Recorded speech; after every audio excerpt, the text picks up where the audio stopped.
I welcome you all to this discussion on the retail scenario. I will let me introduce the topic first.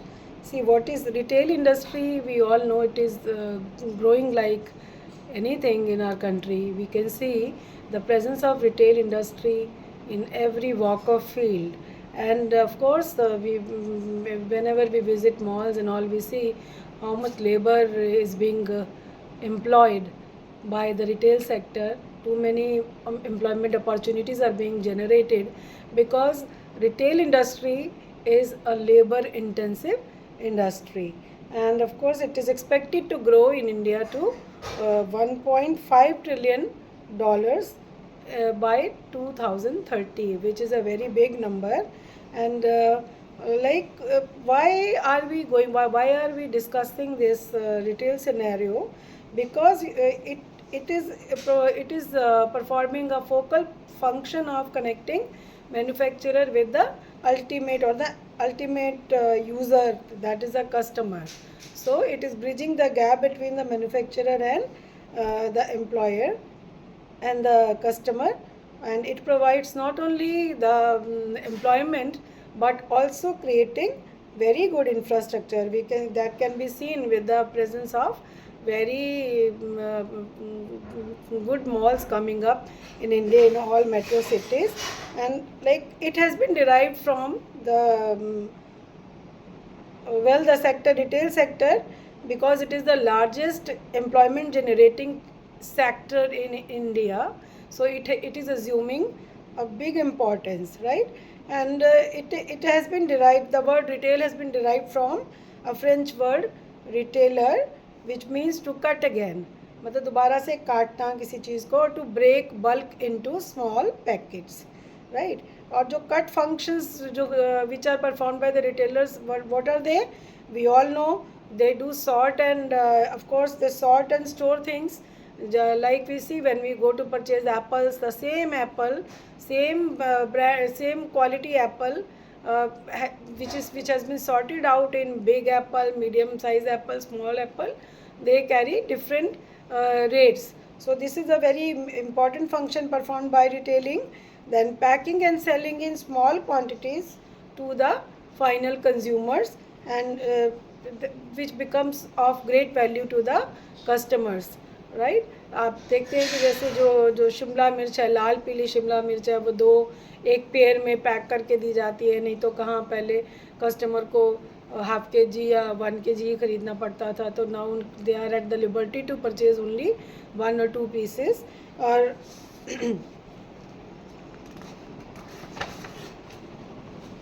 Primary objective जो है इसका retail scenario का, basically जो है आपके जो मैन्युफैक्चरर को कंज्यूमर से जोड़ना है. मैन्युफैक्चरर को कोई टेंशन नहीं है कि उसकी चीज़ें बिकेंगी कि नहीं बिकेंगी. उसका जो पैसा इन्वेस्ट हुआ है वो उसको मनी को सर्कुलेशन में लाने के लिए भी रिटेल सेक्टर बहुत बड़ा रोल प्ले करता है. तो अभी हम जानेंगे इसकी इम्पॉर्टेंस और इसका मीनिंग. अभी जैसा मैंने कहा कि ये जो रिटेलिंग है, it means to cut into small packets. French words retailer से आया है ये. तो रिटेलिंग को हम कैसे डिफाइन कर सकते हैं? ये वो सारी की सारी बिजनेस एक्टिविटीज़ जो कि जब गुड्स और सर्विसेज जब हम सेल करते हैं एंड यूज़र को, राइट, तो जितनी भी बिजनेस एक्टिविटीज़ इस प्रोसेस में की जाती हैं वो सारी की सारी जो हैं रिटेलिंग में आती हैं. और जो गुड्स और सर्विसेज जो हैं कंज्यूमर को सेल की जाती हैं वो सिर्फ पर्सनल यूज़ के लिए होती हैं, डोमेस्टिक यूज़ के लिए होती हैं या फैमिली यूज़ के लिए होती हैं. रीसेल के लिए नहीं होती. रीसेल के लिए, बिजनेस एक्टिविटी के लिए नहीं होती. It is not meant for the small shopkeepers. Retailing is meant to reach the end customer, right? I repeat, retailing is meant for selling goods and services only for personal use, not for commercial use. It is for the benefit of the end user. So we can say that आपने सुना होगा distribution के chains होते हैं, which starts from the manufacturer to stockist to wholesaler, then to retail seller and then to end user. तो आप समझते हैं कि जो लास्ट एक्टिविटी है प्रोडक्ट डिस्ट्रीब्यूशन की चेन में, retailing is the last activity. और जो कि कंज्यूमर तक चीज़ को पहुंचाती है, ठीक है। और बहुत सारे फॉर्मेट्स जो हैं कस्टमर्स की कन्वीनियंस को देखते हुए या रिटेलर्स की कन्वीनियंस को देखते हुए बहुत सारे फॉर्मेट्स आज की डेट में ऑपरेट करते हैं। जैसे लोकल एरिया रिटेलर्स होते हैं, देन डिस्ट्रिक्ट एरिया रिटेलर्स होते हैं, नेशनल लेवल रिटेलर्स होते हैं। There are so many types which have come up. और बड़ी बड़ी सिटीज़ में जो रिटेल ट्रेंड्स हैं ऑर्गेनाइज्ड रिटेल सेल चेन के रूप में उभर कर आ रहे हैं, राइट। और उसमें साथ ही वहाँ पर आप देखते हैं ऑटोमेटिक वेंडिंग मशीन्स जो हैं अब आपको पिक्चर में दिखाई देती हैं। इवन जैसे कि आप देखते हैं मेट्रो स्टेशंस पर या कई दुकानों में ऑटोमेटिक वेंडिंग मशीन्स लगी होती हैं। आप पैसे डालिए और आपका सामान निकल कर बाहर आ जाएगा।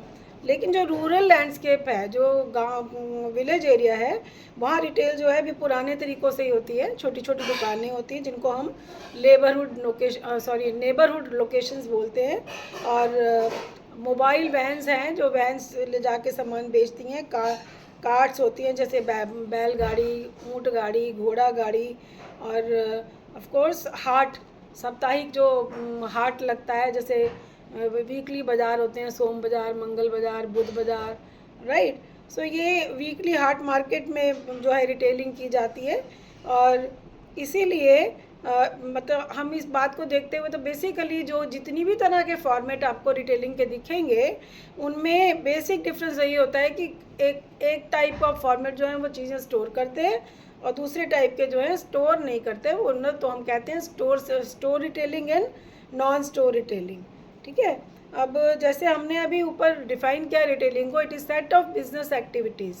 I repeat, it is a set of business activities which are performed in selling the goods and services to the ultimate end user or the customer, ठीक है। तो इसी को जो है अलग अलग ऑथर्स ने अलग अलग तरह से भी डिफ़ाइन किया है। जैसे कि जो हम पहले ही बता चुके हैं कि इसमें आप इसकी डेफिनेशन में ये भी ऐड कर सकते हो, set of business activities performed in selling the goods and services by the retailer to the end user only for personal use, family use or domestic use, not for commercial use, right। Now let us discuss the importance of retailing। retailing की importance क्या है?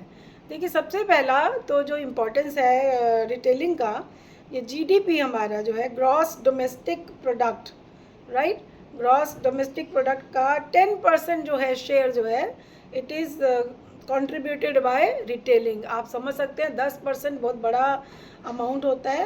तो retail industry GDP share का 10% contribute करती है। इसका मतलब है इंडियन इकोनॉमी को स्ट्रॉन्ग करने में इसका भी एक इम्पॉर्टेंट रोल है क्या। और तो ये जब नेचुरल सी बात है, अब अगर आप रिटेलिंग से चीज़ों को बेच रहे हैं तो मैन्युफैक्चरर के पास रनिंग कैपिटल आएगी, फ्री कैपिटल आ जाएगी।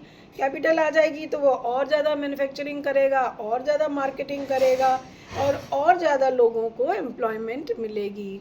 सो due to the contribution, a 10% contribution to the GDP share, retailing sector is not only facilitates manufacturing and marketing activities but it also generates a lot of employment opportunities।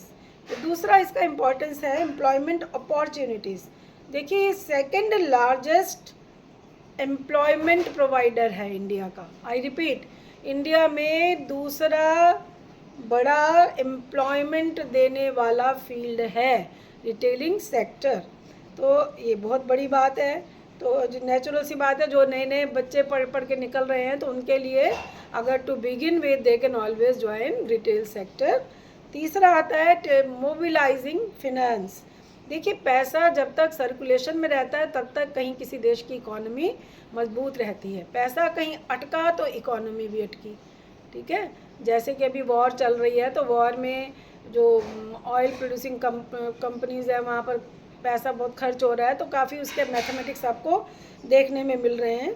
तो जो छोटी छोटी retail shops होती हैं उनको बहुत थोड़े से पैसे से ही शुरू किया जा सकता है और बड़े आराम से बिज़नेस शुरू कर सकते हैं। और जो रिटेल में फिनेंस पैसा घुमाना बड़ा ही आसान होता है।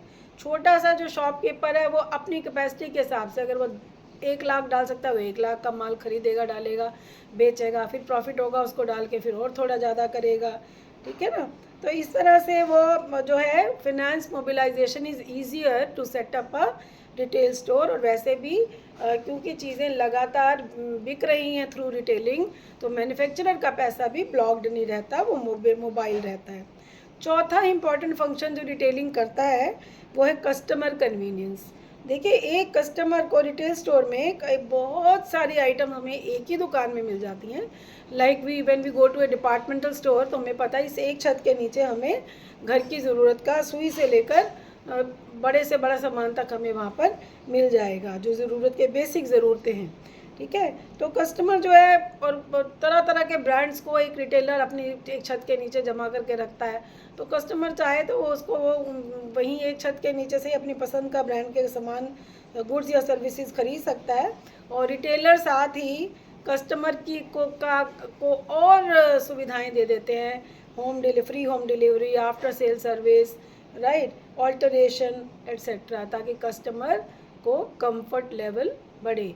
तो कस्टमर को ना सिर्फ चीज़ें एक छत के नीचे मिल रही हैं, बल्कि उसको कुछ फ्री की सुविधाएं भी मिल रही हैं। पांचवी इंपॉर्टेंस है रिटेलिंग की, it bridges the gap between consumer and manufacturer, ठीक है।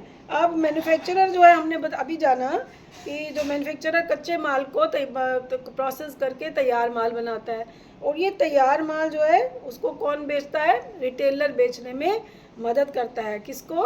कस्टमर को। अल्टीमेट यूज़र तो कस्टमर है, तो कस्टमर तक लास्ट जो कड़ी है डिस्ट्रीब्यूशन चैनल में, वो कौन है? रिटेलर है। रिटेलर मैन्युफैक्चरर्स के बाद में इसके की डिस्ट्रीब्यूशन चेन में सबसे अंतिम कड़ी है, जिसकी बड़ी ही इम्पॉर्टेंट रोल है, महत्वपूर्ण भूमिका है कस्टमर को माल बेचने में, ठीक है।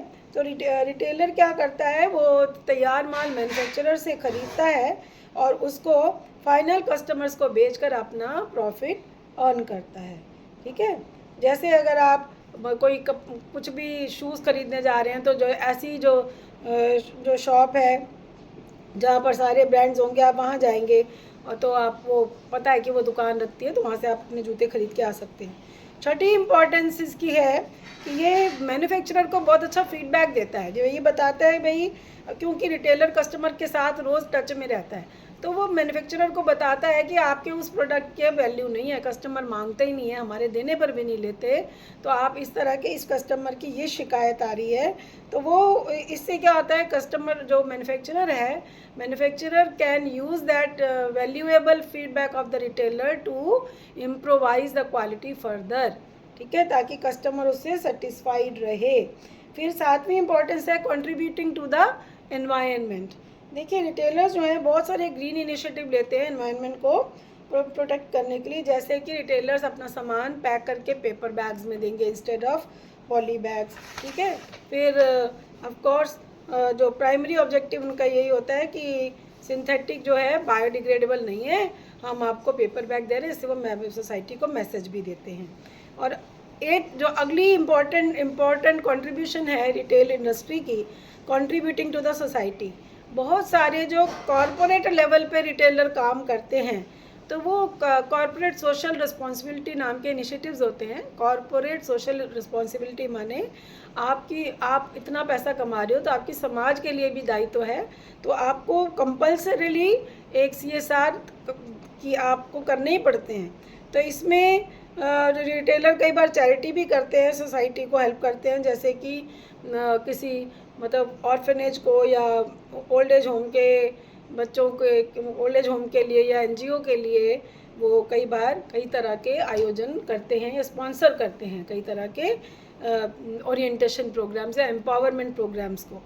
फिर ये रिटेल इंडस्ट्री या रिटेलर जो है ट्रेंड सेक्टर होते हैं। जब भी कोई नया फैशन या ट्रेंड मार्केट में आता है, तो कौन बताता है कस्टमर को? रिटेलर बताता है। कहता है अरे आप कौन सी, मान लीजिए मैं वहाँ सलवार खरीदने जाती हूँ, कहते हैं सलवार मैडम कौन पहनता है आजकल, तो देखो ना सिगरेट पैंट आई हुई है, प्लाजो आए हुए हैं, तो मैं कहूँगी अच्छा सलवार छोड़ो, आप प्लाजो दिखा दो। तो this is the way they introduce new fashion, और इस तरह से इनका बहुत रोल है जो मैन्युफैक्चरर के नए प्रोडक्ट्स की पब्लिसिटी में। और ये मल्टीपल ब्रांड्स के बारे में कस्टमर को, मान लो कस्टमर कहता है अरे बकवास, मैंने फलाने ब्रांड का प्रोडक्ट नहीं खरीदना, मेरा बड़ा ही गंदा निकला, तो कहेगा चलो आप उसका नहीं देखो तो ये दूसरा आया हुआ है बहुत अच्छा है, इसका देख लो। फिर लास्टली ऑफ कोर्स ये जो ऑर्गेनाइज्ड रिटेल सेक्टर की जो बूमिंग ग्रोथ है, इससे क्या हो रहा है कि नए नए एरियाज़ पढ़ने के लिए खुल रहे हैं। अब ये ज़रूरत महसूस की जा रही है कि जो मैनेजर्स ऐसे हों जो कि रिटेल इंडस्ट्री से जुड़े हुए एरियाज़ में वेल वर्स्ड हों, वेल और एजुकेटेड हों। तो बहुत सारी यूनिवर्सिटीज़ और बहुत सारे एजुकेशनल इंस्टीट्यूट्स जो बैचलर्स और मास्टर्स इन रिटेल ऑफ़र कर रहे हैं, और MBA भी आ रहे हैं जो कि MBA इन रिटेल करवाते हैं। तो ये जो कोर्सेज़ हैं ये रिटेल ऑपरेशन के बारे में बहुत अच्छी जानकारी देते हैं। और with that we finish this class today. Thank you.